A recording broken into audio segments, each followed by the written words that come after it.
19º jueves del tiempo ordinario. Lectura del Santo Evangelio según San Mateo. En aquel tiempo, acercándose Pedro a Jesús, le preguntó: Señor, si mi hermano me ofende, ¿cuántas veces tengo que perdonarlo? ¿Hasta 7 veces? Jesús le contesta: No te digo hasta 7 veces, sino hasta 70 veces 7. Por esto se parece el reino de los cielos a un rey que quiso ajustar las cuentas con sus criados. Al empezar a ajustarlas, le presentaron uno que debía 10.000 talentos. Como no tenía con qué pagar, el Señor mandó que lo vendieran a él con su mujer y sus hijos y todas sus posesiones, y que pagara así.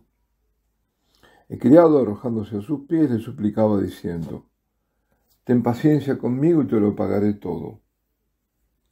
Se compadeció el Señor de aquel criado y lo dejó marchar, perdonándole la deuda. Pero al salir el criado aquel encontró a uno de sus compañeros que le debía 100 denarios. Y agarrándolo, lo estrangulaba, diciendo: Págame lo que me debes. El compañero, arrojándose a sus pies, le rogaba, diciendo: Ten paciencia conmigo y te lo pagaré. Pero él se negó y fue y lo metió en la cárcel hasta que pagara lo que debía. Sus compañeros, al ver lo ocurrido, quedaron consternados y fueron a contarle a su señor todo lo sucedido.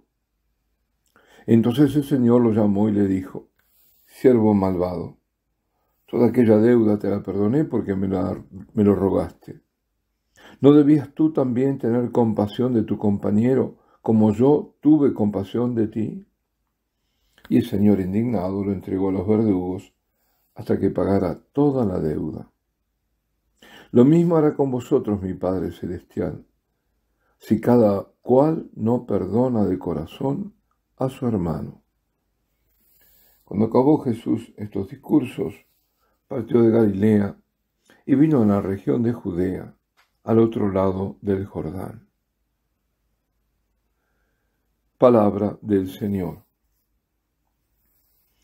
Este evangelio sigue inmediatamente al de ayer, al de la corrección fraterna. Pues a propósito de quien ofende y de quien recibe la ofensa, surge espontánea la pregunta de Pedro: Señor, si mi hermano me ofende.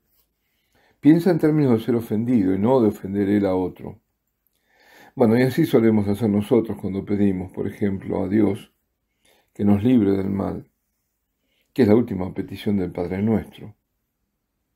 Esto lo hemos visto, que el primer significado es pedirle a Dios que nos libre de la acción del maligno, líbranos a malo.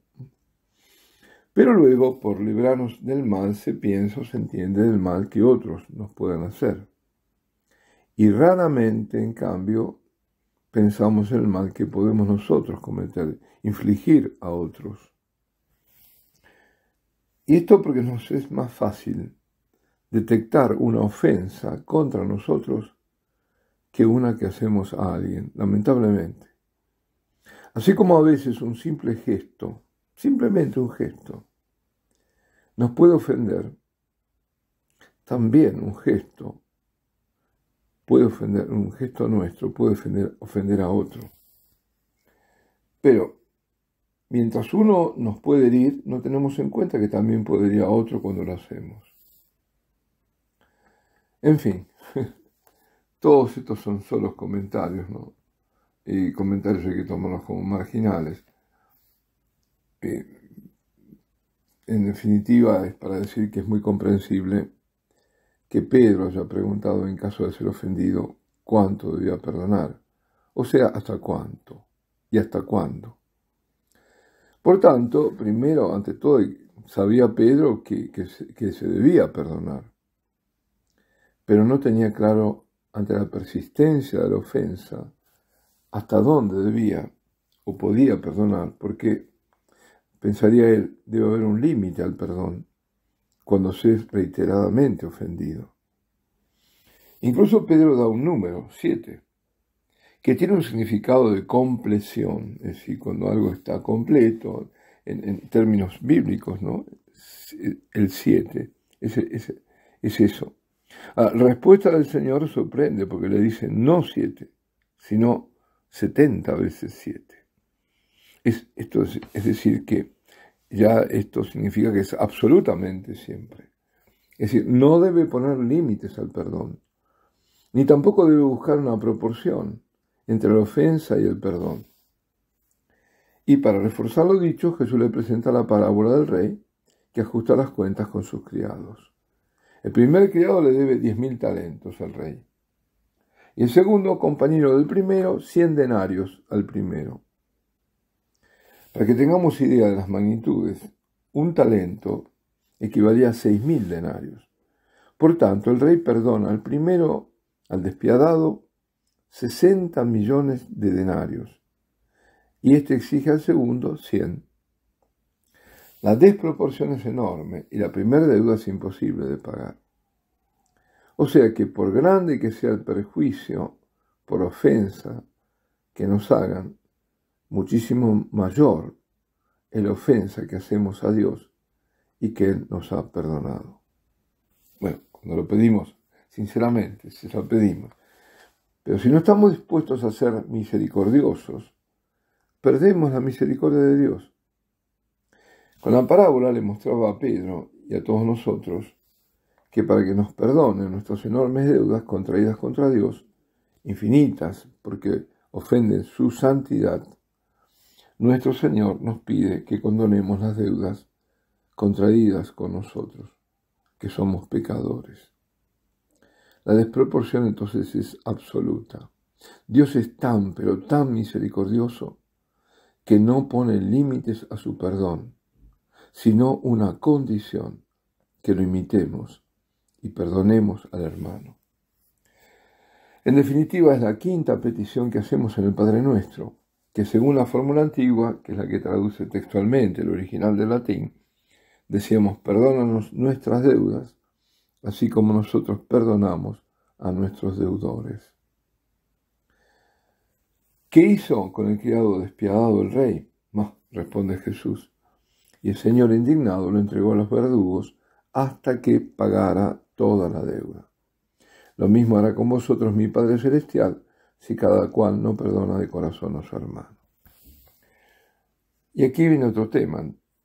Los protestantes, cuya única fuente de revelación es la Biblia, la Sagrada Escritura, no aceptan la verdad dogmática católica de la existencia del purgatorio. Sola Escritura, decía Lutero, negando al magisterio y a la tradición. Lo curioso y lamentable es que tampoco los ortodoxos creen en la existencia del purgatorio. Pues bien, aquí tenemos en lo que acabo de mencionar de este evangelio de hoy, para quien quiera verlo, el purgatorio. Porque Dios exigirá el pago de la deuda con él contraída. Y esa, si aquí sobre esta tierra no fue restituida, deberá ser pagada luego de la muerte, o sea, en el purgatorio, o como le gustaba llamarlo a Martha Robin, el purificatorio. Pero también en el segundo libro de los Macabeos, el capítulo 12, aparece una alusión más directa al purgatorio. Dicho sea de paso, y aquí me desvío un poquito, pero bueno, creo que haberlo comentado, pero bueno. En la Biblia protestante no figuran los dos libros de los Macabeos, porque los protestantes se guían por la Biblia judía de Palestina, cuyo, digamos, canon viene del primer siglo después de Cristo, y no, como nosotros, por la Septuaginta, es decir, la Biblia de los 70, o canon alejandrino. Eso es el canon palestino. Nosotros el canon alejandrino, que es más antiguo, porque es de los siglos III y II, antes de Cristo. Es decir, este es el Antiguo Testamento que nosotros católicos tenemos como canónicos, el canon de Alejandría. Entonces, si se compara el Antiguo Testamento, una Biblia protestante, con una católica, verán que son 7 los libros que nosotros tenemos en más que ellos. Ellos no los tienen, nosotros tenemos 7 libros más. Y son primero y segundo Macabeos, Tobías, Judith, Baruch, el libro de la sabiduría y el eclesiástico también llamado Sirácida. Pues bien, decía en segundo libro de Macabeos, capítulo 12, versículo 45, aparece la justificación a la doctrina del purgatorio, la que, por otra parte, se corresponde con la misericordia de Dios. ¿Por qué? Porque si los únicos destinos después de la muerte fueran o el cielo o el infierno, entonces muchos, por morir en estado de imperfección, irían al infierno. Ahora, ¿por qué el segundo libro de Macabeos, capítulo 12, versículo 45? Bueno, primero tenemos que ver cuál es el contexto. Estábamos en una de las guerras macabeas. Judas Macabeo entabló batalla con Gorgias, el gobernador de la Idumea. Dice la escritura que Gorgias salió con 3.000 de infantería y 400 jinetes. Se entabló el combate y los judíos tuvieron unas cuantas bajas. Cuando fueron a recoger los cadáveres de los caídos para sepultarlos con sus parientes en las sepulturas familiares, vieron que bajo la túnica de cada muerto había amuletos de los ídolos de Yamnia, que la ley prohíbe a los judíos. Y agrega el relato. Todos vieron claramente que aquella era la razón de su muerte, e hicieron rogativas para pedir que el pecado cometido quedara borrado por completo. Por su parte, el noble Judas arengó a la tropa a conservarse sin pecado, después de ver con sus propios ojos las consecuencias de los pecados de los que habían caído en la batalla. Luego recogió 2.000 dracmas de plata entre sus hombres y las envió a Jerusalén para que ofreciesen un sacrificio de expiación. Obró con gran rectitud y nobleza, pensando en la resurrección. Si no hubiera esperado la resurrección de los caídos, habría sido inútil y ridículo rezar por los muertos. Todo esto está en la Escritura.